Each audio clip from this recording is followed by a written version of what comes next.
E aí, torcedor vascaíno, passando por aqui para trazer uma grande novidade, uma parceria entre o canal Atenção Vascaínos e o site de apostas Bet7k. Você aí que é acostumado a torcer para o nosso clube de coração, agora também vai poder torcer pelo seu bolso. Como que eu faço isso, Faísca? Aqui na descrição desse vídeo, clica aí em cima que a partir da hora que você coloca 50 pila, eles dobram a sua aposta, vai para 100. Se você colocar 100, eles colocam 200 aí, sendo um grande incentivador para que você possa aí apostar não só nos jogos do nosso Vascão, mas nos jogos espalhados por esse Brasil inteiro, Série A, Série B, inclusive até a NBA. Eu sei que uma galera aí é muito ligada no basquete também. Enfim, a gama de possibilidades é muito grande e a Bet7k proporciona para você a aposta dobrada já na primeira que você faça. Valeu, galera! Se liga aí! Pensou aposta? Pensou Bet7k. Salve, torcedor! E agora, uma grande novidade para você. A galera da Bet7k lançou a braba. O bônus, que antes era até R$200, aumentou e aumentou muito. Bônus agora de até R$1.200. Ou seja, qualquer valor que você fizer o depósito até R$1.200, a Bet7k dobra esse valor para você. Pensou aposta? Pensou Bet7k.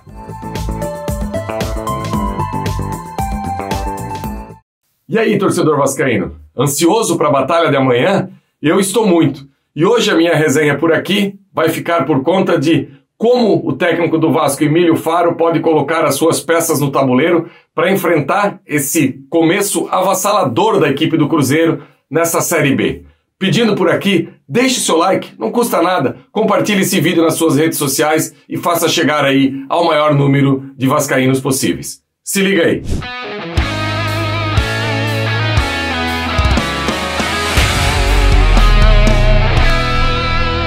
Bom dia, torcedor vascaíno ligado nesse Faísca Tá On. Um Faísca Tá On especial, véspera de jogão, véspera de Maracanã lotado.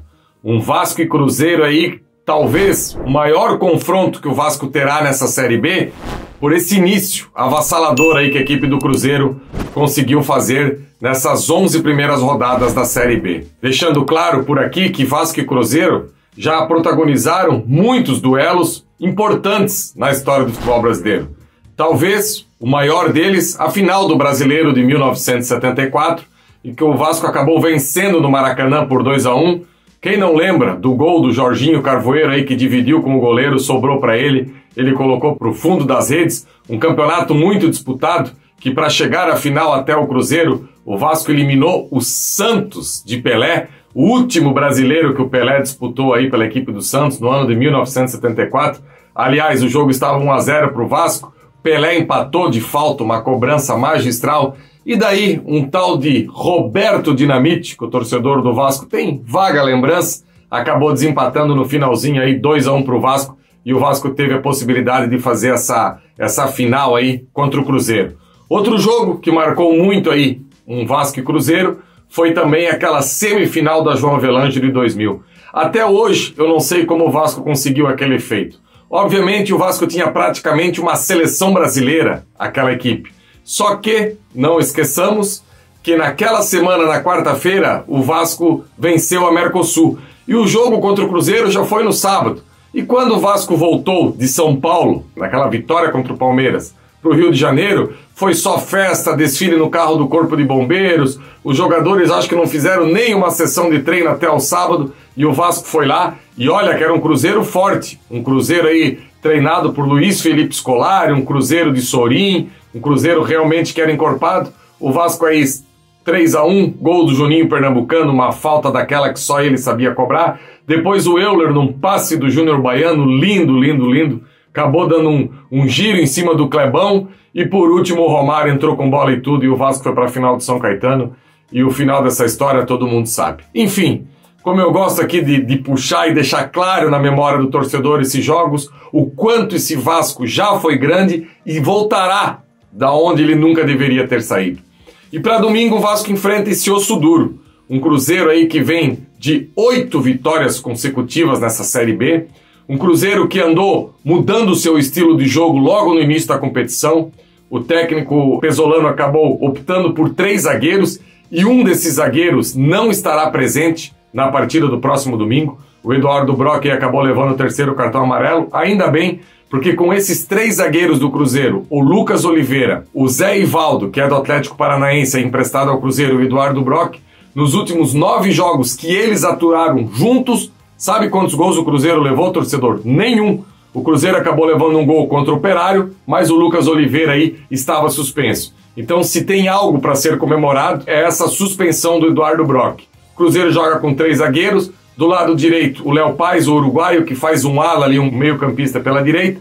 Pelo lado esquerdo, o Bidu, um lateral esquerdo muito agudo, que ano passado já se destacou pelo Guarani. Inclusive, a gente até chegou a comentar aqui a possibilidade do Vasco ver esse jogador, porque é um bom lateral. No meio de campo, 2 volantes que praticamente viram meias, o William Oliveira e o Neto Moura, são daqueles volantes box to box que vão de área a área, bate de um lado e do outro.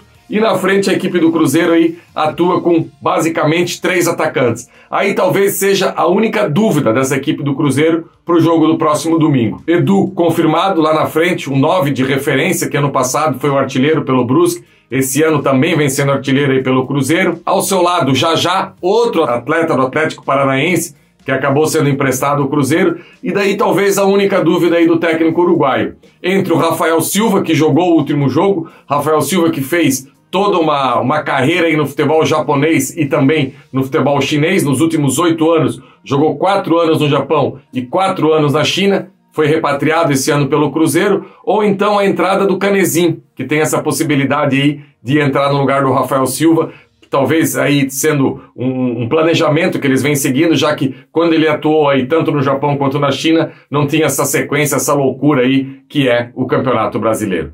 Enfim, esse é o Cruzeiro. E na vaga aí do Eduardo Brock, lá na zaga, provavelmente será o Giovani Jesus que joga nessa vaga. E agora, torcedor, que vem aí o principal ponto da nossa resenha hoje por aqui. A ausência do Andrei Santos será muito sentida pelo Vasco no próximo domingo.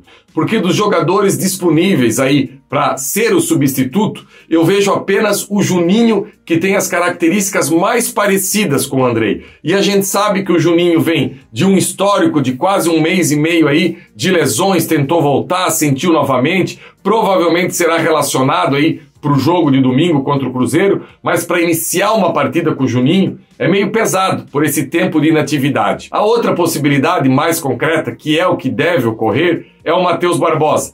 Eu, particularmente, não gostaria de ver o Matheus Barbosa como titular nessa partida. Eu acredito que fica um meio de campo do Vasco muito pesado, muito lento, com o Matheus Barbosa, ainda mais com a questão do Nenê. Uma outra possibilidade seria o Zé Gabriel, como foi lá no início da Série B, os 2 volantes com o Yuri e o Zé Gabriel. Lá no início, o Zé Gabriel até acabou tirando um pouco aí daquilo que o Yuri tem de melhor, porque quando joga o Zé Gabriel, o Yuri praticamente foi para um segundo volante e não estava conseguindo desempenhar o bom futebol que o Yuri faz hoje. Mas talvez os 2 jogando lado a lado ali, na frente da zaga, eu acho que seria mais prudente do que o próprio Matheus Barbosa.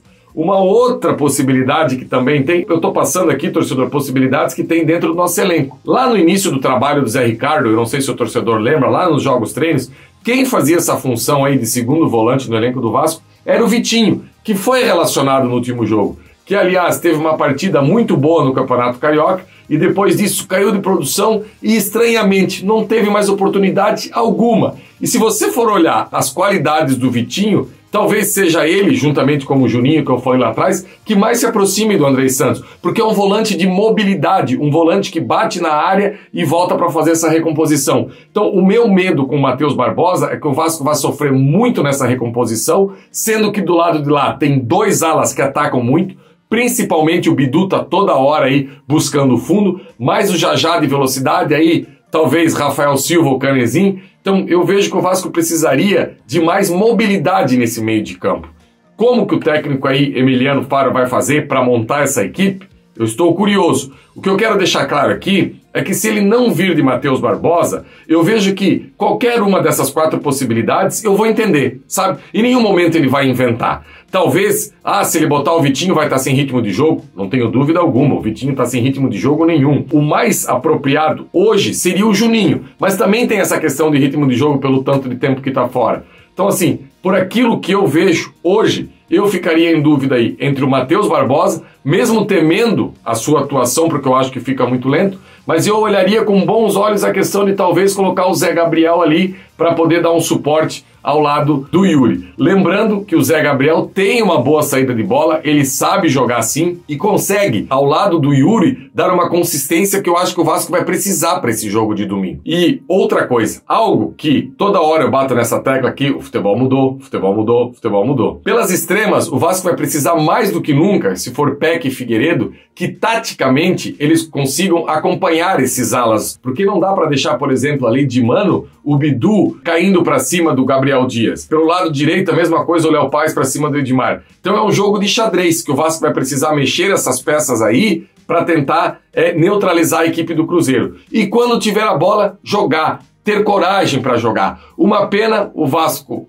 não ter no seu elenco extremas de qualidade para que o Figueiredo saia lá da ponta e venha jogar de centroavante. Então, para um jogo tão físico, de tanto embate que vai ter no domingo, eu acho que o técnico Faro não vai mudar muita coisa. Do meio para frente é isso que ele sempre fez, coloca Nenê, Peck, Figueiredo e lá na frente o Getúlio. A questão do Peck e do Getúlio, muito mais por falta de opções do que propriamente por convicções. Infelizmente, o Peck nas últimas partidas vem jogando muito abaixo. A gente espera mais do Peck. Quem sabe no domingo ele não possa render aí um pouco mais nesse confronto contra o Cruzeiro. No mais é isso, torcedor. As peças estão no tabuleiro. É um jogo de xadrez. É um jogo grande. Minha última participação aqui, se o Vasco tivesse tempo para treinar, não seria nenhum absurdo colocar o Danilo Boza e espelhar essa equipe do Cruzeiro. Por que não o Vasco jogar com 3 zagueiros? Danilo Boza pela direita, com o Quinteiro sobrando e o Anderson Conceição na esquerda. Como não teve tempo para treinar isso, então isso fica num segundo plano. Agora, que seria uma possibilidade também, eu não tenho dúvida alguma. Valeu, torcedor! Por favor, como eu já pedi lá no comentário inicial, deixe seu like, compartilhe esse vídeo aí nos seus grupos de WhatsApp, de Telegram, do Facebook. Faça com que esse vídeo aí chegue no maior número de vascaínos possíveis. E que no próximo sábado que a gente se encontrar aqui, se tudo der certo, uma vitória contra o Cruzeiro, uma vitória contra o Londrina aí na próxima rodada e o Vasco mais do que nunca consolidado no G4. Abraço, galera!